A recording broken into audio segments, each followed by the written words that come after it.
नमस्कार, मैं हूं डॉक्टर राजीव पथरी और आप देख रहे हैं लाइव हिंदुस्तान चर्चा। आज हम चर्चा करने जा रहे हैं कि पिछले कुछ दिनों से जब से उपचुनाव संपन्न हुए हैं, उसके बाद प्रदेश में एक चर्चा है कि सुक्खू सरकार लोगों को पूर्व की भाजपा की सरकार के वक्त मिली वित्तीय सुविधाएं, खासकर जो योजना है वित्तीय सुविधाओं वाली, उन चीजों को छीनना, उनमें कटौती करना शुरू कर दिया है। और एक अलग चर्चा चली है कि इसका जिम्मा आखिरकार उप मुख्यमंत्री मुकेश अग्निहोत्री को ही क्यों सौंपा गया है, क्योंकि जो रिसोर्स मोबिलाइजेशन कमेटी बनाई गई है, जो इस तरह के निर्णय जिसमें आ रहे कि कटौतियां कहाँ की जाए, सरकार की आर्थिक सेहत कैसे ठीक की जाए, वो सारी मामले इस कमेटी में आ रहे हैं। उसकी रिकमेंडेशन आगे कैबिनेट को जारी है। अब एक नया विवाद खड़ा हो गया है कि आखिर मुकेश अग्निहोत्री ही क्यों, क्योंकि मुकेश अग्निहोत्री ने बतौर नेता प्रतिपक्ष जनता से बहुत वायदे किए हैं और वो चुनावी साल में तो ऐसे चलते थे, वो पिटारा लेके चलते थे, वायदों का पिटारा खोल देते थे। जो भी जनसभा कार्यक्रम होता था वहां पे पिटारा खोल देते थे। सबकी जो भी डेलीगेशन आते थे उनको वायदा कर देते थे कि सरकार आने पे आपका ये हल कर दिया जाएगा। और उनके वायदों का समावेश कहीं ना कहीं चुनाव घोषणा पत्र, जो हिमाचल हिमाचलियत और हम, जो 52 पेज का इनका चुनाव घोषणा पत्र है, उसमें समावेश भी हुआ है उसके सब लगभग सभी वायदों का। लेकिन अब जो पुरानी सरकार का दिया हुआ है उसी को लेने की कोशिश मुकेश अग्निहोत्री की कमेटी कर रही है। और अब जो हिमकेयर योजना है उसको निजी अस्पतालों में बंद करने का फरमान जारी हुआ है। वहीं पे अब इस योजना को आगे जारी रखना भी है कि नहीं रखना है, क्या करना है, कौन दोहरा लाभ ले रहे हैं, इसके लिए भी एक कैबिनेट सब कमेटी बना दी गई है, वो भी मुकेश अग्निहोत्री की अध्यक्षता में बनाई गई है। आखिर क्यों मुकेश अग्निहोत्री को ही आगे किया जा रहा है लोगों की सुख सुविधाएं छीनने में? तो आज हम इसी विषय पे चर्चा करने जा रहे हैं। हमारे साथ चर्चा में भाग ले रहे हैं संजय शर्मा जी हैं, भाजपा के प्रदेश के वरिष्ठ प्रवक्ता हैं। हरिंदर सिंह परवाना जी हैं, कांग्रेस पार्टी के प्रदेश के प्रवक्ता हैं। प्रवीण शर्मा जी हैं, राजनीतिक विश्लेषक हैं, हमारे साथ आज जुड़े हैं। प्रवीण जी, पिछले कुछ दिनों से कुछ योजनाओं पे, पिछली सरकार की योजनाएं जिसका कुछ ना कुछ फायदा जनता को मिल रहा था, और उसमें सबसे मतलब जो सराहनीय योजना इनकी मानी जाती थी वो थी हिमकेयर योजना। वो आपने पढ़ा होगा समाचार पत्रों में कि उसकी 370 करोड़ की देनदारियां हैं, 100 करोड़ की इन्होंने पिछले वित्तीय वर्ष में भुगतान किया है। और जयराम ठाकुर जी भी देनदारियां छोड़ गए थे। और सरकार इस समय वित्त संकट में उससे उबारने के लिए कहीं ना कहीं ये जो कैबिनेट सब कमेटियों का गठन हो रहा है, चाहे बिजली के बिलों में वृद्धि करनी है, चाहे मुफ्त बिजली की योजना को पीछे करना, उसके लिए भी कैबिनेट मंत्री राजेश धर्माणी जी की अध्यक्षता में कमेटी बनी है। वहीं करुणामूलक आधार पे रोजगार के जो मामले हैं, जो आंदोलन था जिसको कांग्रेस पार्टी विपक्ष के तौर पे पूरा समर्थन देती आई थी, उसके लिए भी यादविंदर गोमा की अध्यक्षता में कैबिनेट सब कमेटी बना दी गई है। इसी तरह से परीक्षा शुल्क बढ़ा दिया। अब बसों का किराया 5 रुपए से 12 रुपए न्यूनतम करने का भी फैसला कहीं ना कहीं कागजों में बन गया है और कभी भी लागू हो सकता है। हालांकि इसका विरोध शुरू हो गया है, जैसे ये खबर बाहर आई। पानी के बिल भी अब जारी होंगे। पिछली भाजपा की सरकार ने उनको बंद किया था ग्रामीण क्षेत्रों के लिए। तो ऐसा क्यों किया जा रहा है और मुकेश अग्निहोत्री को ही आगे क्यों किया जा रहा है सुख सुविधाएं छीनने में लोगों की? तो देखिए, जब भी किसी प्रदेश में सत्ता परिवर्तन होता है तो उसके 2 महत्वपूर्ण फैक्टर होते हैं। पहला, जो तत्कालीन सरकार होती है उसकी नाकामियाँ नाकामियाँ चाहे वो प्रशासनिक क्षेत्र में हो, चाहे वो राजनीतिक क्षेत्र में हो। और साथ में जो जिस पार्टी को सत्ता में आना होता है वो जनता के साथ कुछ वायदे करती है, कुछ प्रोमिसेस करती हैं, सुखद भविष्य की सपने दिखाती हैं और उन सपनों के आधार पर एक मैनिफेस्टो जारी भी करती है। कांग्रेस में उस समय 2 नेता बहुत महत्वपूर्ण थे। एक जो कांग्रेस के प्रदेश अध्यक्षा थी, एक वो और दूसरे नेता प्रतिपक्ष। दोनों ने मिलकर जो है वो जनता के अंदर उनके सुखद भविष्य के लिए किस तरह से भारतीय जनता पार्टी से विपरीत एक अच्छी सरकार दे सकते हैं, बहुत सारे वायदे जनता से किए। और ये चाहते वायदे अमूमन 2 तरह से थे। एक जो उन्होंने मौखिक रूप से किए, जहाँ वो चलते-चलते कहीं भी कह देते थे, जैसे मंडी में हम मनरेगा की दिहाड़ी ₹450 कर देंगे। या फिर दूसरे जो उन्होंने अपने घोषणा पत्र में लिए, जो 52 पेज के रूप में जिसका आपने जिक्र किया है और जनता के सामने आए। अब जब इन सब चीजों के ऊपर लोगों ने विश्वास किया और कांग्रेस पार्टी की सरकार बनी, तो ये जो दो महत्वपूर्ण लोग थे, ये दोनों ही महत्वपूर्ण जगहों पर नहीं थे। एक थे कांग्रेस की प्रदेश अध्यक्षा, जिन्होंने जी, कह भी दिया कि हम लोगों के काम नहीं हो रहे हैं, यह सरकार उस स्तर के ऊपर काम ही नहीं कर रही है। और जो दूसरा था, जो दूसरे थे, वो थे मुकेश अग्निहोत्री जी, नेता प्रतिपक्ष। लोगों ने उनके ऊपर बहुत विश्वास किया, परंतु जब सत्ता में आए, तो ये दोनों लोग जो थे महत्वपूर्ण जगहों पर नहीं थे। इनमें जो था मुकेश अग्निहोत्री जी कहीं न कहीं जब सरकार में आए तो लोगों को ये विश्वास था कि ये वो काम करेंगे जो वायदे उन्होंने किए हैं। परंतु जब सुखविंदर सिंह सुक्खू जी ने सत्ता संभाली, तो शायद उन्होंने जो प्रतिभा जी ने वायदे किए थे या फिर मुकेश अग्निहोत्री जी ने जो वायदे किए थे, उन वायदों को वायदा ही नहीं माना, उन वायदों को कांग्रेस के वायदे ही नहीं माना। परंतु पहले तो ये लगता था, परंतु अब क्या लगता है कि शायद जो कांग्रेस के मैनिफेस्टो में उन्होंने वायदे किए थे, वे उन वायदों को भी नहीं मान रहे हैं। अगर आप ध्यान से जी, कांग्रेस के मैनिफेस्टो को 4 प्रमुख वायदों को देखें, सबसे पहला वायदा आता है कि ओपीएस। जिस तरह से ओपीएस का वायदा किया था, क्या वो ट्रू सेंस में हिमाचल प्रदेश में लागू हुई? अब उसके अंदर जो है कुछ ना कुछ कमियां, कुछ ना कुछ चीजें, ऐसे तो था कि लास्ट जो विड्रॉ पे थी उसका 50% के अकॉर्डिंगली ओपीएस दिया जाएगा, परंतु नहीं, वहां पे भी वहां कुछ शर्तें अब धीरे धीरे आना शुरू हो गई हैं और आने वाले नहीं वो भविष्य में वो शर्तें बिजली बोर्ड और बोर्डों निगमों में उसको लागू नहीं किया है, वो संघर्ष कर रहे बिल्कुल हैं बिजली बोर्ड वाले। अभी बाकी तक तो एक लागू हो सेकंड वो चुकी है है, वो। बहुत सारे एक जगहों ही पे देखिए। वायदा है जो 90% पूरा हो गया है, ये एक ही गारंटी और वायदा है जो 90% पूरा हो गया। दूसरा वायदा, बेरोजगारों को हम लोग रोजगार देंगे, 1 लाख रोजगार, वो वायदा इनसे पूरा नहीं हुआ। महिला सम्मान निधि जो अगर पूरे ढंग से कैलकुलेट किया जाए तो हिमाचल प्रदेश में 18 लाख महिलाओं को मिलनी थी, अगर उसमें नौकरी पेशा वगैरह सबको हटा दिया जाए, क्योंकि हिमाचल प्रदेश में महिलाओं की जो संख्या है वो लगभग 35 लाख है। पर उनमें से अगर 18 साल से ऊपर और सारी कैटेगरीज को, नौकरी पेशा वगैरह को हटा दिया जाए तो लगभग 18 लाख थी। उनको उस स्कीम के तहत अब जो सुनने को मिल रहा है कि अब तो वो फॉर्म भी नहीं भरे जा रहे हैं। और जो जी, तीसरा एक महत्वपूर्ण वायदा इन्होंने किया था कि हम 300 यूनिट बिजली देंगे। अरे 300 यूनिट तो दूर, जो बिजली भारतीय जनता पार्टी दे रही थी उस यूनिट को भी इन लोगों ने खत्म करके रख दिया। मेरा कहने का मतलब, और तीसरा एक और वायदा था कि हम दूध और गोबर कहां खरीदा गया, और दूध को कहां 80 और 100 रुपए करने की बात की थी, वो भी नहीं की गई। कहने का तात्पर्य है 52 पेज के उस घोषणा पत्र को रहने दीजिए, पर 10 प्रमुख वायदे थे, उन 10 प्रमुख वायदों को भी जो वर्तमान सुखविंदर सिंह सुक्खू सरकार है वो पूरा नहीं कर पा रही है। और अब क्या बहाना लगाया जा रहा है कि हिमाचल प्रदेश की वित्तीय जो क्षमता है वो ऐसे नहीं है। क्या नेता प्रतिपक्ष रहते हुए या विपक्ष में रहते हुए आप लोगों को इस बात का एहसास नहीं था? आपने लोगों को ठगा क्यों? आखिर क्या कारण थे लोगों को ठगने के? और जब अब आपकी सरकार आ गई है तो 1.5 साल के बाद आप धीरे धीरे धीरे धीरे अपनी स्कीमों तो छोड़िए, जो पुरानी स्कीमें आप उनके ऊपर भी कटौती करना शुरू कर चुके हैं। और हिमाचल प्रदेश में ऐसा नहीं हुआ था, कभी नहीं हुआ था कि पूर्व सरकार ने अगर कोई स्कीम चलाई है और उसको जनता के बीच में पॉपुलर है तो आने वाली सरकार ने उसको बंद किया, ऐसा कभी नहीं हुआ है। हाँ, जी, स्कीमों के जी, नाम जरूर चेंज हुए हैं, जैसे अटल स्वास्थ्य योजना थी, उसका नाम चेंज हो गया या कुछ और किया, परंतु स्कीमों को कभी बंद नहीं किया गया। अब बात आती है मुकेश अग्निहोत्री जी की। मुकेश अग्निहोत्री जी समझ ही नहीं रहे हैं कि वो जहां जिस तरह के वो स्टेप लिए जा रहे हैं वो धीरे धीरे हिमाचल प्रदेश में, जिसको कहते हैं अनपॉपुलर व्यक्ति के रूप में उभर रहे हैं। चाहे वो अपनी बेटी को रोजगार देने वाला मामला हो, सारे बेरोजगार हिमाचल प्रदेश के अंदर जो है उनसे विरोध में चले गए। अब दूसरी बात आती है इन कमेटियों का हेड बनकर।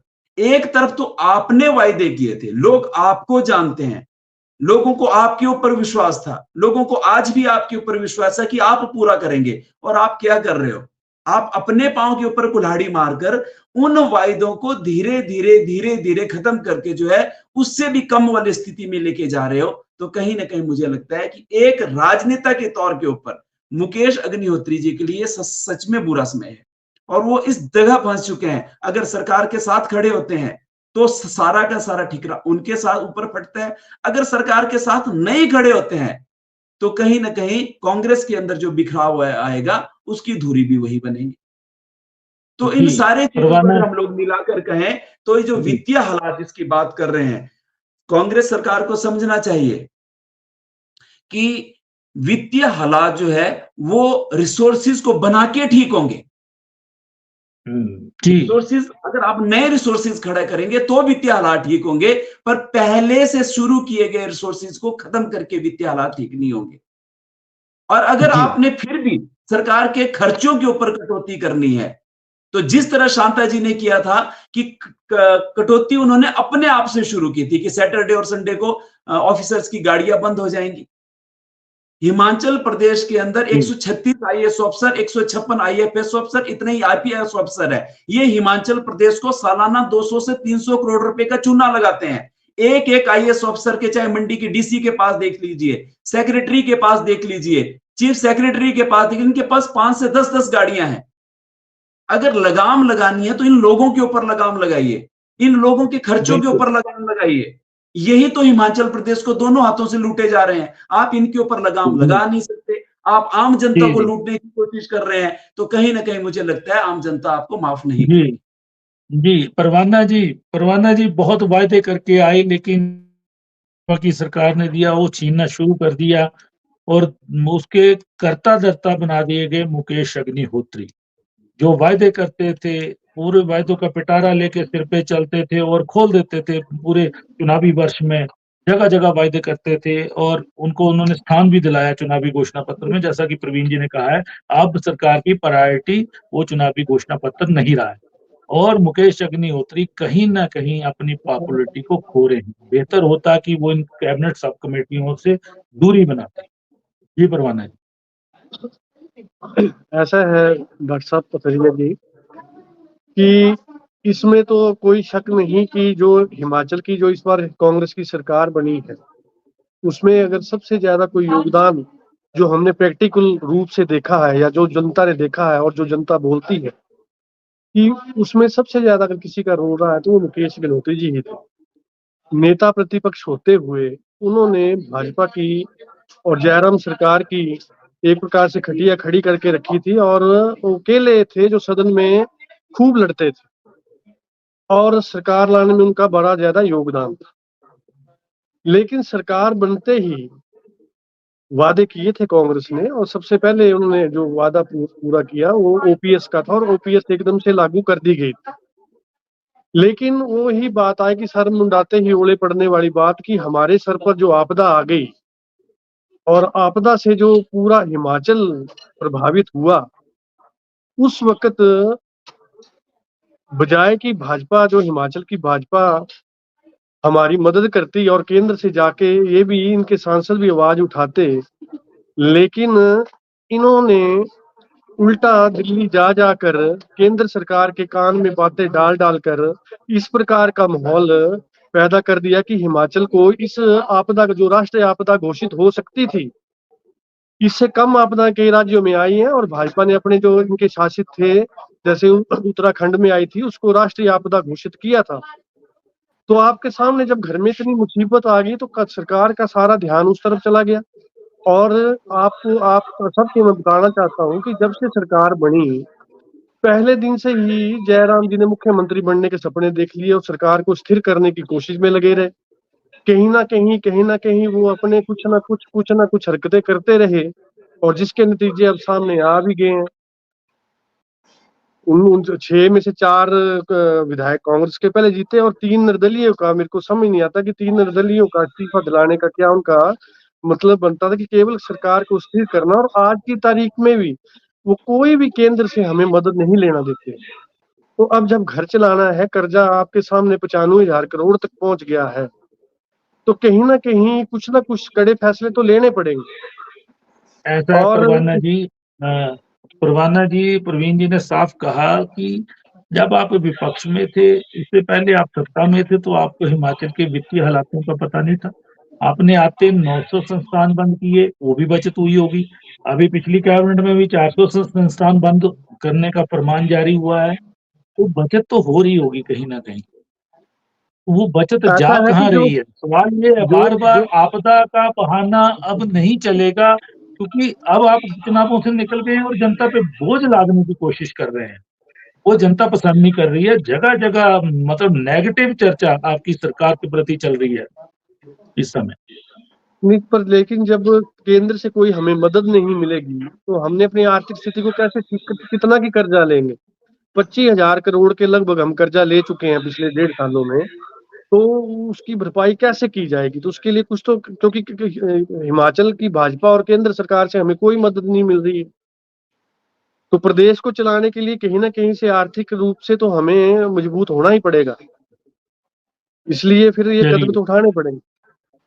नहीं एक एक आपका दूसरी गारंटी थी 1 लाख नौकरियाँ हर साल, ठीक है? उस वायदे पे भी आप खरे नहीं उतरे। कहीं न कहीं आपने अभी एक नोटिफ़िकेशन जारी हुई है 2 दिन पहले।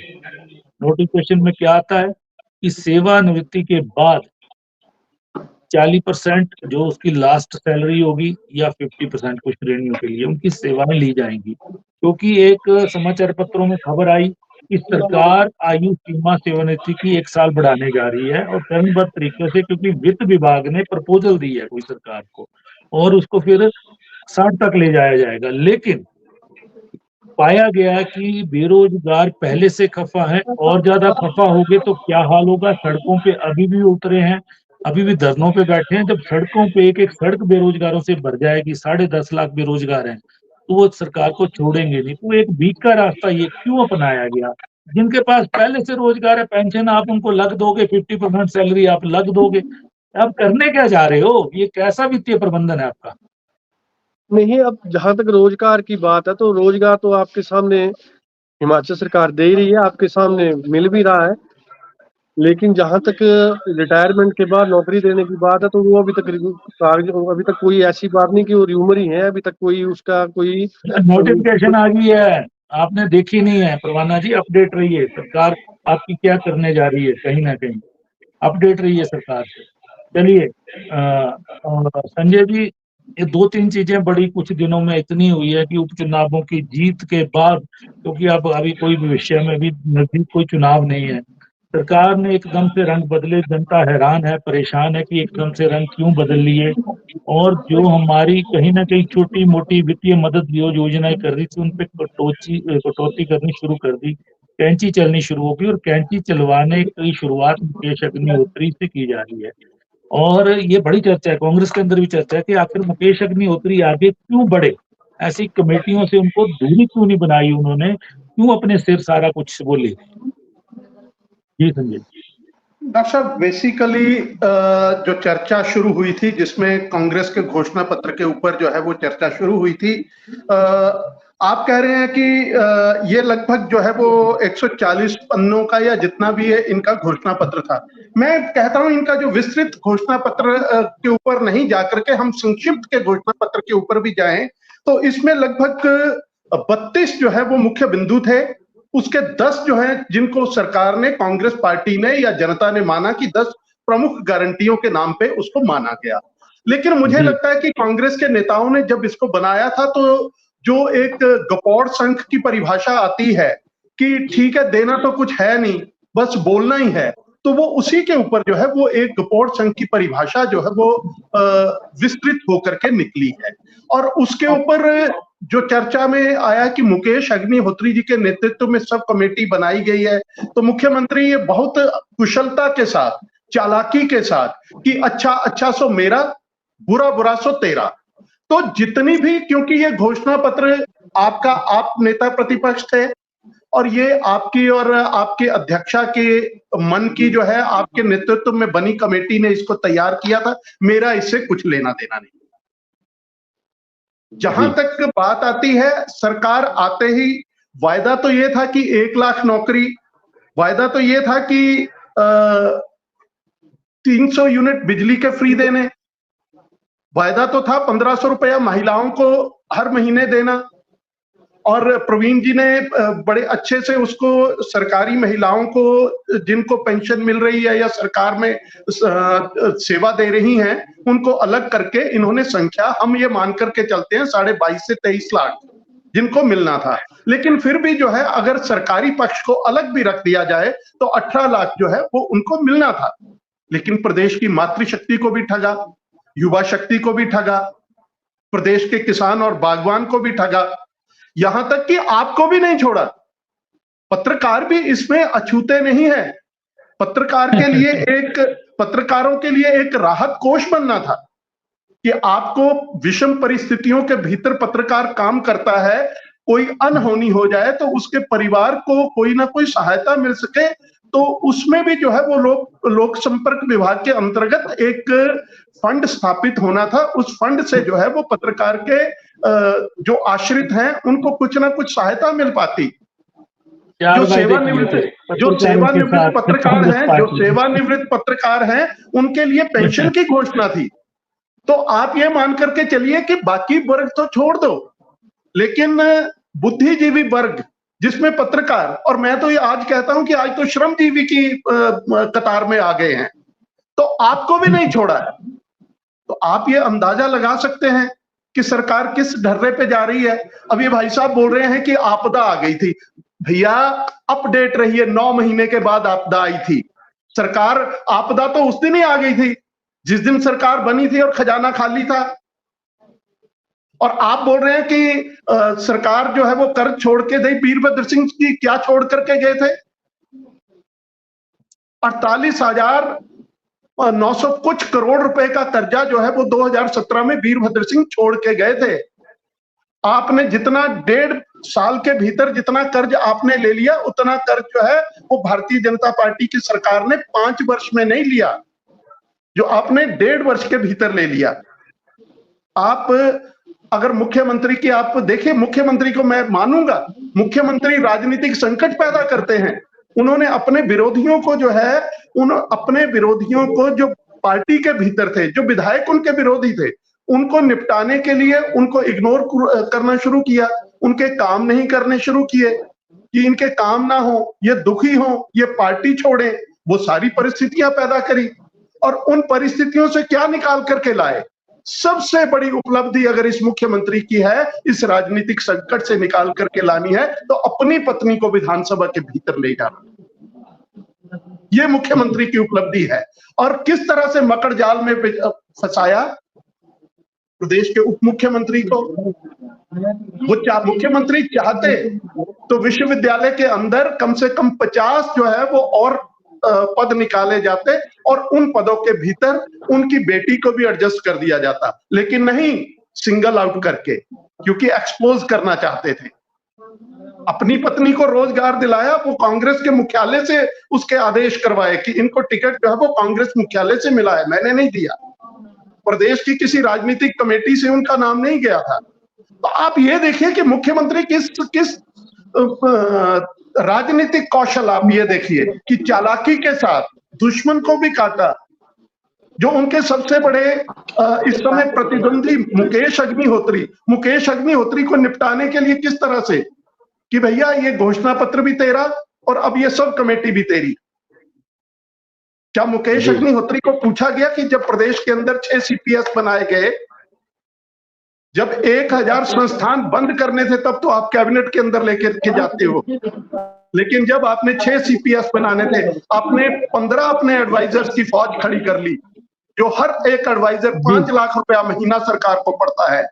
कहां गई आपकी मितव्यता? अगर आज सरकार गंभीर है, अगर प्रदेश आर्थिक संकट के दौर से गुजर रहा है, सरकार गंभीर है, तो हाई कोर्ट का आदेश आने से पहले हटा दे अपने एडवाइजर्स की फौज को, हटा दे अपने CPS की फौज को, घटा दो अपने मंत्रियों के साथ चलने वाले काफिले। आप अधिकारियों की एक्सप्रैसिटी के ऊपर कहां अंकुश लगा रहे हैं? संजय जी, एक नई चीज देखने को मिली है सरकार में। कई सड़कों से मैं गुजरा तो वहां पे मैंने एक चीज पाई कि चाहे CPS है, चाहे चेयरमैन है, चाहे कैबिनेट रैंक किसी और को दिया गया है, चाहे मंत्री है, सबके साथ पायलट चलते। पुलिस की गाड़ी खड़ी होती है। पायलट सिर्फ 3-4 प्रदेश में मुख्यमंत्री, राज्यपाल, चीफ जस्टिस के साथ चलती थी। उप मुख्यमंत्री जी को प्रोटोकॉल दिया तो उनके साथ, अब पायलट सबके साथ। और स्पीकर को भी शायद जेड कैटेगरी की श्रेणी में ला दिया गया है। तो मैं ये और एक आपको तरह से ये भी फिजूल खर्ची का एक नया मापदंड नहीं है। मैं आपको और अपडेट करना चाहूंगा कि हर मंत्री, हर विधायक के घर के बाहर एक वाहन पुलिस का, जिसमें कम से कम 4 या 5 पुलिस वाले हर वक्त जब वो अपने क्षेत्र के अंदर है, वो गाड़ी जो है वो मंत्रियों के, वो विधायकों के घरों के बाहर पुलिस की, थाना चाहे खाली रहे, थाने अपराध खाली के हो गए मामले, हैं। मैं देख अपराध रहा के हूँ, लिए थाने चाहे खाली हो गए चाहे हैं। पुलिस वाले नहीं जाए। और दूसरी चर्चा जो आप लेकर के आए थे, ये तो सबके सामने की है। दूसरी चर्चा बैकडोर से क्या करना चाह रहे हैं मुख्यमंत्री, क्या करना चाह रहे हैं? 40 सेवानिवृत्त कर्मचारियों को आखिरी सैलरी का 50% या 40% देना है। ऐसी कतार अधिकारियों की तैयार की है, वो कहते हैं रख लो, 40% हमसे ही ले लेना। ऐसे अधिकारियों की फौज तैयार करने की कोशिश हो रही है, जिन्होंने चुनावों के दौरान, जिन्होंने इनके सीपीएस को, जो इनके मंत्रियों को फाइनेंस का दावा करते हैं, जो अधिकारी, उन अधिकारियों को सेवानिवृत्ति के बाद जो है वो बैकडोर से एंट्री देने का प्रयास जो है ये सरकार करने जा रही है। और ऐसे अधिकारी जो कहते हैं कि 40%, बस आप एक नोटिफिकेशन इशू कर दीजिए, आप हमें सरकारी कार्यालय में पहुंचने दीजिए, आप ये 40% भी रहने दीजिए, उसके अलावा हम आपको एक लमसम अमाउंट प्रॉमिस करते हैं, यहां तक की नौबत है। और उनके लिए कई सीपीएस, कई मंत्री, कई विधायक वो तैयार बैठे हैं। और आपको मैं जिस दिन ये आनी होगी, मैं उससे 2 दिन पहले आपको मैं सूची सौंप सकता हूं कि किन अधिकारियों को जो है वो पिछले रास्ते से जो है कार्यालय को दिया जाएगा। जी, चलिए प्रवीण जी, संजय जी ने बड़ी बात की है कि रिटायर लोगों को पुनर्रोजगार का जो खाका तैयार हो गया है, नोटिफिकेशन हो गई है, इसमें उनको ज्यादा लाभ मिलेगा। जो मतलब ऐसे अधिकारी हैं, आपको पता ही है कि सरकार कोई भी आए उनका दबदबा रहता है, ये उनके लिए रास्ता तैयार किया गया है। और ये कहीं भ्रष्टाचार का भी बड़ा मतलब ये गढ़ बन सकती है ये चीज। बेरोजगारों के साथ तो मजाक है ही है, लेकिन ये एक भ्रष्टाचार की तरफ इशारा कर रही है। संजय जी ने उस इशारे को कर दिया है आज। जी डॉक्टर साहब, रिटायर्ड और टायर्ड कर्मचारियों के ऊपर तो आते हैं, पर उससे पहले हरिंदर जी की एक बात का जवाब जरूर देना चाहूंगा। उन्होंने कहा था कि केंद्र सरकार जो है मदद नहीं कर रही है। हरिंदर जी, केंद्र सरकार जो है वो हिमाचल प्रदेश को 3 ढंग से मदद कर रही है। केंद्रीय करों में हिस्सेदारी, दूसरा केंद्रीय सहायता और केंद्रीय अनुदान, तीसरा जो हिमाचल प्रदेश में चाहे मनरेगा हो, रेलवे की परियोजनाएं हो या सड़क परिवहन हो, इन सारी चीजों में केंद्र सरकार मदद देती है। तो पिछले 2 वर्षों में हिमाचल प्रदेश को अब तक, पिछले जो जयराम ठाकुर जी की सरकार से, अगर उससे 1 रुपया भी कम मिला हो तो कांग्रेस को यह आरोप लगाना चाहिए। जो पहले पैसा मिला है 5 वर्षों में, उससे ज्यादा पैसा जो है मुख्यमंत्री सुखविंदर सिंह सुक्खू जी की सरकार को इन 3 मदों में पैसा मिला है। केंद्रीय करों में हिस्सेदारी वो बढ़ी है हिमाचल प्रदेश की, केंद्रीय सहायता और अनुदान वो हिमाचल प्रदेश का बड़ा है, और जो आपदा का समय है, आपदा के समय भी लगभग 1500 करोड़ रुपए की सहायता की है। वो अलग बात है कि प्रधानमंत्री जी ने नहीं, आपदा में तो मुंह फेरा है। देखिए प्रवीण जी, आपदा में केंद्र ने मुंह फेरा है। प्रवीण जी, 1782 करोड़ जो कैश के रूप में आया है, 1782 करोड़ रुपए। एक तो ये है कि आप ये इल्जाम मत लगाइए कि केंद्र सरकार सहायता नहीं कर रही है। आप उसकी आड़ के अंदर अपनी कमजोरियों को नहीं छुपा सकते। आप उसकी आड़ के अंदर यहां फिजूल खर्ची नहीं कर सकते हैं। आप उसकी आड़ के अंदर सिर्फ यहां पे दोनों हाथों से यहां के संसाधनों को नहीं लुटा सकते हैं। अब आती है रिटायर्ड और टायर्ड कर्मचारी।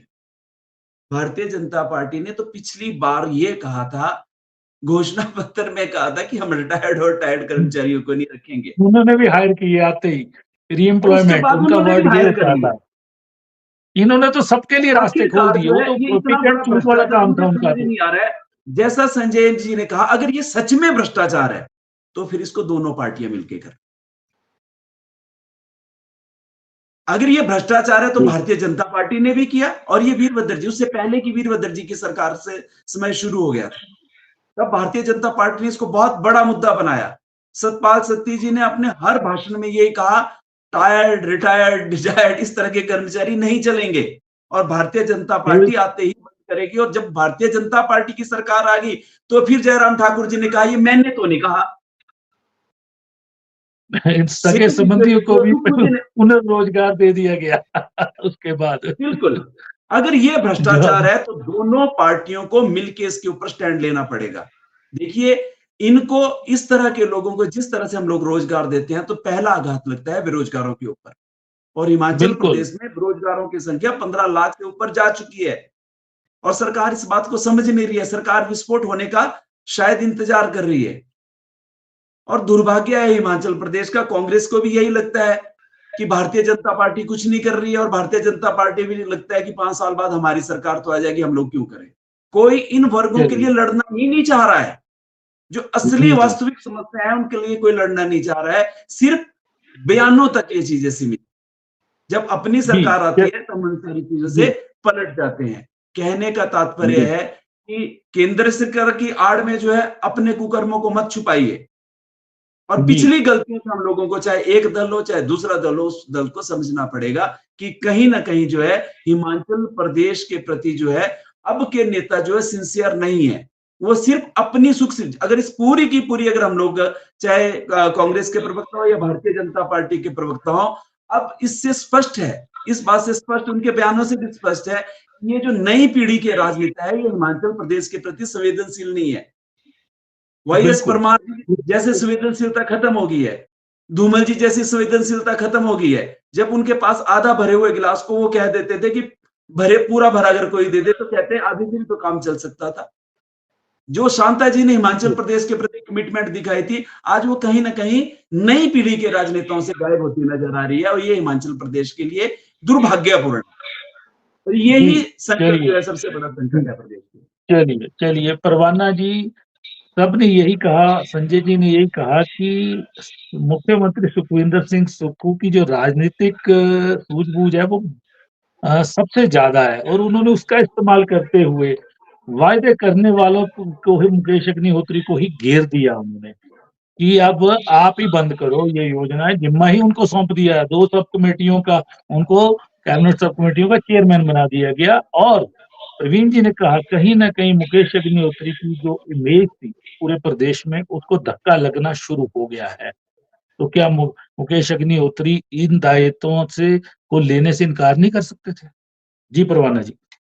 ऐसा है कि कांग्रेस के प्रवक्ता होने के नाते मैं बोल रहा हूँ कि मैंने कभी जी, ये परवाह नहीं की कि मैं, जहाँ जूत पड़ती है सरकार गलत बोलती है और मैं, सरकार गलत करती है तो मैंने खुल के लिखा भी है और बोला भी है, आपने देखा भी है। जी, जी, जी, अब एक चीज की तो हम शुरू से, जब से सरकार बनी है, हम अपनी कमियां जरूर बताएंगे, जब से सरकार बनी है हम एक बात बोलते थे कि सबसे पहले कोई भी, जब कोई मुख्यमंत्री बनता है वो अपने प्रदेश के में सबसे पहले आने आता है तो सबसे पहले डीजीपी को बदलता है और जितना एडमिनिस्ट्रेशन होता है, आईएएस लॉबी होती है, उसको बदलता है। लेकिन कहीं ना कहीं हमारी सरकार ने एक गलती की है, जितनी संघ के विचारधारा के अफसर वो हमारे सिर पर बिठाए और वो हमारी कांग्रेस की प्रदेशाध्यक्ष माननीय प्रतिभा सिंह ने इसका विरोध खुल के किया और 1.5 साल तक करती रही और इसीलिए उन्होंने चुनाव भी नहीं लड़ा। अब असलियत ये है। और ये जो सरकार है, मेरे हिसाब से आजकल हमारे ब्यूरोक्रेट ज्यादा चला रहे हैं। ये जो खेलने जा रहा है, जो खेलना जा रहा है, इसमें कहीं ना कहीं उन अधिकारियों का, मेरे को एक बात बताओ, ये तो अभी हुआ सेवानिवृत्ति की बात आई, अब राम सुभाग सिंह जिनको हनुमान बोला जाता था शांता कुमार जी का, और इन्होंने उनको आते ही 1 साल की एक्सटेंशन दे दी। किस लिए?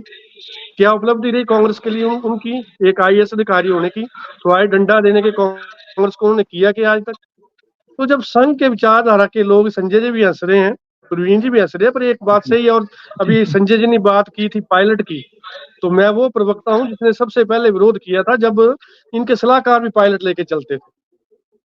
और हाँ, एक कैबिनेट बात रैंक आज के बड़ा सलाहकार बोलूंगा, अभी भी चलते हैं। चलते हैं। और एक बात मैं और बोलूंगा, बेशक मैं संगठन में रहूं चाहे ना रहूं, लेकिन मैं कांग्रेस पार्टी के लिए मजबूती की ही बात बोलूंगा। और ये हिमाचल के लिए एक बड़ी दुर्भाग्य की बात रही है, ये बीजेपी वाले भी सुन ले और मैं बीइंग ए कांग्रेसी भी बोल रहा हूँ। जी, चाहे वीरभद्र सिंह थे, चाहे शांता कुमार जी थे, चाहे आपके धूमल जी थे, ये विधायक इनको चुन के लाते थे, विधायकों द्वारा बनाए जाते थे। लेकिन 2017 के बाद पता नहीं क्या ग्रहण हिमाचल को लग गया है कि जयराम जी भी थोपे गए और हमारे वाले मुख्यमंत्री जी भी कमरे में बैठ के थोपे गए। तो जब इस प्रकार की प्रक्रिया होती है तो ना विधायकों की सुनी जाती है, ना मंत्रियों की सुनी जाती है। और आज की जो हमारी स्थिति ये है कि हमारी सरकार जो की स्थिति ये थी, अगर मुकेश अग्निहोत्री खुल के नहीं खेलते और खुल के आगे नहीं आते तो शायद हमारी सरकार ना बचती। 6 चले गए थे चलो और डॉक्टर कई साहब, जाने को तैयार अब थे, तो सिर्फ चर्चा मुकेश का अग्निहोत्री की समारोह भी हो लॉयल्टी गया। थी। चलिए, लेकिन अब ठीक बात पे आ गया मैं। मुकेश अग्निहोत्री को कौन बचाएगा? जनता की नजर में तो कहीं ना कहीं वो विलेन की नहीं, शेप जनता ले की रहे नजर में हैं, मुकेश व्यक्तित्व अग्निहोत्री ले जनता रहा की है, नजर में आज भी हीरो है। कि ये आप कहीं सरकार कांग्रेस जो के लोग चर्चा कर रहे हैं कि योजनाएं इनकी रिकमेंडेशन पे बंद हो रही है, ऐसी चर्चा चल रही नहीं, है ऐसा नहीं जगह है, जगह, हम इनकी तो सुनते हैं। कमोडिटी से बंद नहीं हो रही है। ठीक है, एक जो सही आदमी होगा वो तो ये देखेगा कि मैंने प्रदेश को कैसे चलाना, मैंने आर्थिक स्थिति अपनी कैसे ठीक करनी है। चलिए लेकिन चलिए, चर्चा एक को दुख विराम की देते हैं। परवाना जी, चर्चा को विराम देते हैं, समय हो गया। तो आज हम चर्चा कर रहे थे कि हिमाचल प्रदेश में जो वायदे किए थे, चुनावी वायदे, बजाय उनकी इम्प्लीमेंटेशन के लिए कैबिनेट सब कमेटी का गठन किया जाता, उसकी बजाय एक रिसोर्स मोबिलाइजेशन कमेटी, कोई हिमकेयर को लेके कमेटी, कोई बिजली बोर्ड की स्कीमों को लेके कमेटी, कोई करुणा मूल को, ऐसी अनेकों कैबिनेट सब कमेटियां खड़ी करती हैं इस सरकार द्वारा। और प्रमुख जो कमेटी है रिसोर्स मोबिलाइजेशन, जिसकी रिकमेंडेशन चल रही हैं और उसके जो फैसले आ रहे हैं, कहीं ना कहीं वो मुकेश अग्निहोत्री उसके मुखिया हैं। और अब हिमकेयर के भी उनको ही मुखिया बनाया गया है। आखिर क्या दाव खेलने जा रही है कांग्रेस? क्योंकि जनता जो पहले से मिली हुई सुविधाएं हैं उन पे कैंची चलने से, उनमें कटौती करने से परेशान है, और अभी से कहीं ना कहीं सरकार के प्रति वो गुस्सा दिखा रही है। तो आज हमने इसी विषय पे चर्चा की। आप सबने चर्चा में भाग लिया, मैं आप सबका धन्यवाद करता हूँ।